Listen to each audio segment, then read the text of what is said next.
A paralysed man is able to walk again, not just walk, drive a car too. He has been reborn.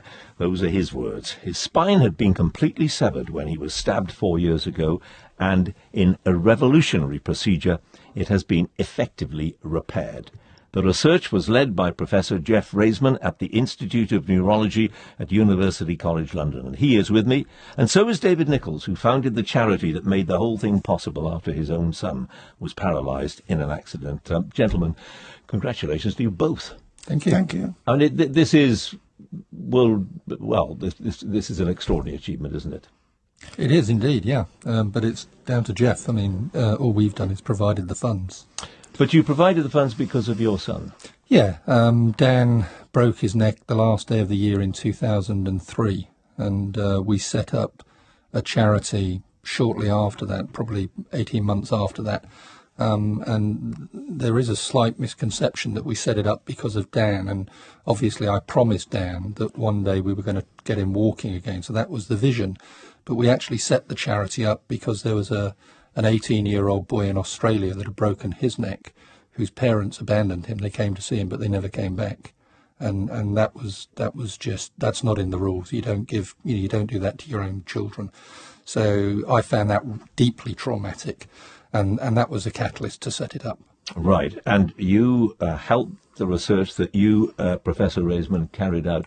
Now, tell us first of all what happened to the man who is now able to walk again. What did you do? Well, I did the science behind it. This man had a knife wound which severed his spinal cord. So it was a clean cut. The edges were fairly close together. It was the ideal situation to try and join them. The neurosurgeon Paweł Tabakov in Poland, who took up this challenge, repeated and developed the procedure that we had worked out in the laboratory.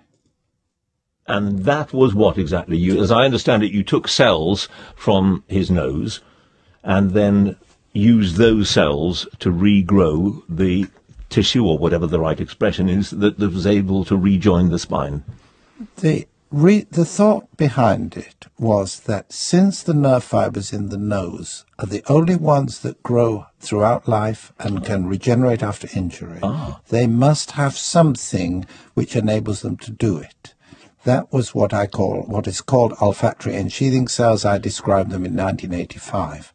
So the concept was to take something from an area where nerve fibers can grow, the nose, and transplant those cells to an area where fibers don't regenerate, that's the spinal cord.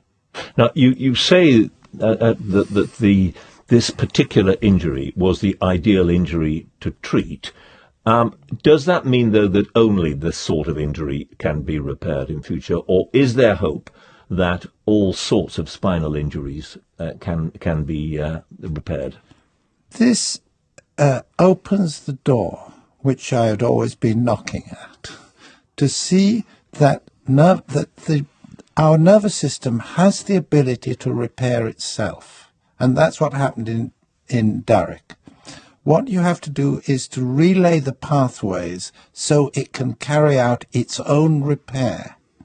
So what we've done is opened a door to a whole new line of thinking.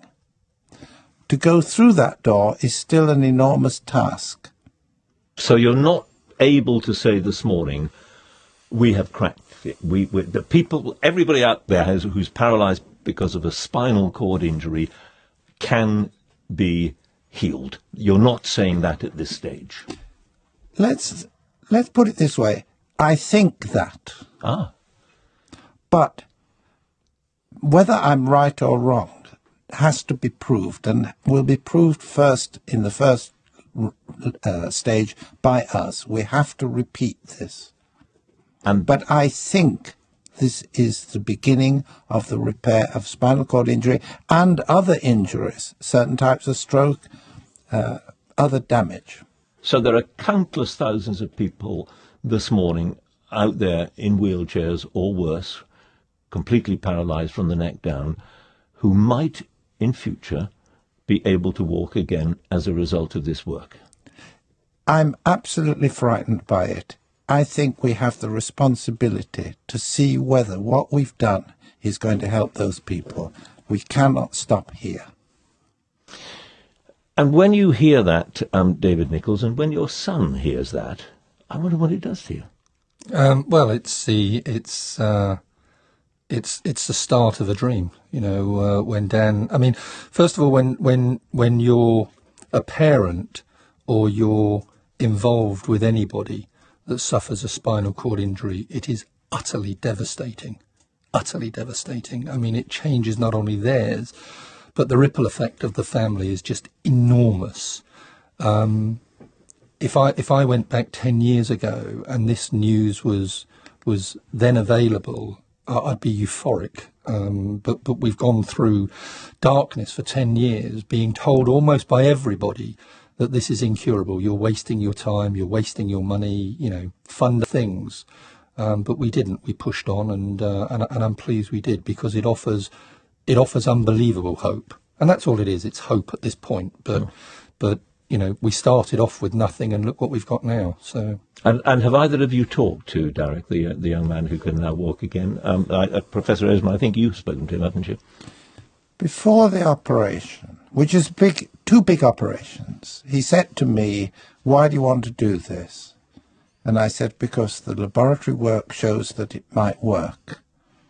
And he looked at me and he said, "Yes, I'll undergo it." It was a big step for him. It's a big step for anyone to accept major treatment, which may not only not work, may even do harm. His courage is absolutely crucial to this. And describe to us what he can do now, how he is now as we speak. Well, at the time, he was completely paralyzed and without sensation from the waist downwards. He now has movement around the hips, so he can sit up. That's a lot of mobility has come back.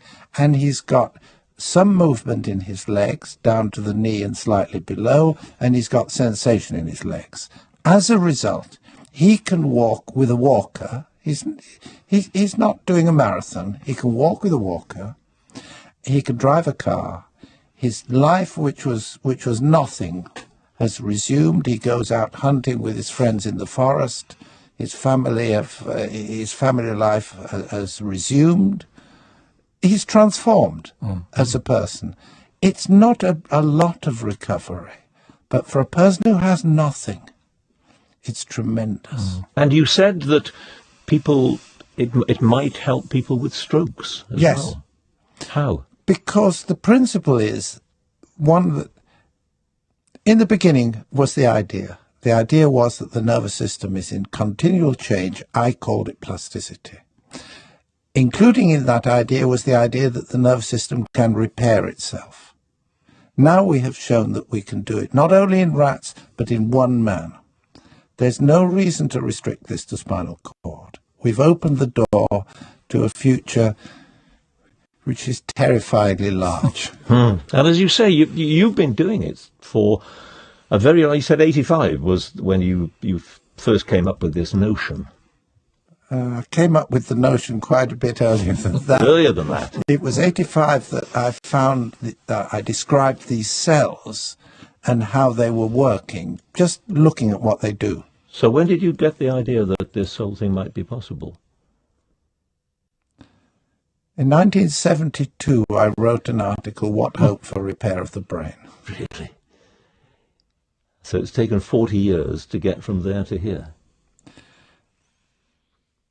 We've climbed two mountains. One is to do it in rats and one is to do it in the first patient. We're now at the foot of the mountain. We have to climb that mountain to carry out what is our responsibility. We have knowledge which could be of great value.